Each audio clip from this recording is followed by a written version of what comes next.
অবশেষে মাঠে গড়াতে যাচ্ছে বর্তমান ইউরো চ্যাম্পিয়ন স্পেন এবং কোপা আমেরিকা বিজয়ী আর্জেন্টিনার মধ্যকার হাই ভোল্টেজ লড়াই ফাইনালিসিমা।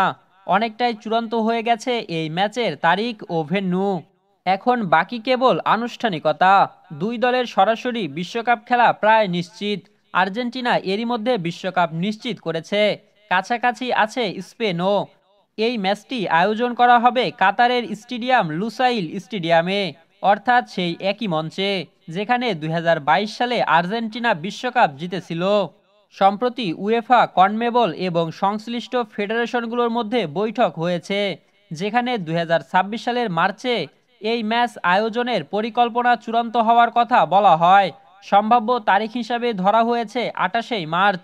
তবে স্পেন যদি তাদের গ্রুপে চ্যাম্পিয়ন হয়ে ২০২৬ বিশ্বকাপে কোয়ালিফাই করতে না পারে এবং ওয়ার্ল্ড কাপ প্লে অফ খেলতে হয়, তাহলে তারিখ পরিবর্তনের সম্ভাবনা আছে।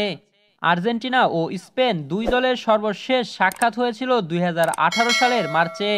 সৌদি আরবের রিয়াদে অনুষ্ঠিত সেই ম্যাচটি ছিল প্রীতি ম্যাচ, যেখানে স্পেন ৬-১ গোলের বড় ব্যবধানে উড়িয়ে দিয়েছিল লিওনেল মেসিদের। আপনাদের কি মনে হয়, এবারের ফিনিলিজিমায় শক্তিমত্তায় এগিয়ে থাকবে কোন দল, আর্জেন্টিনা নাকি স্পেন?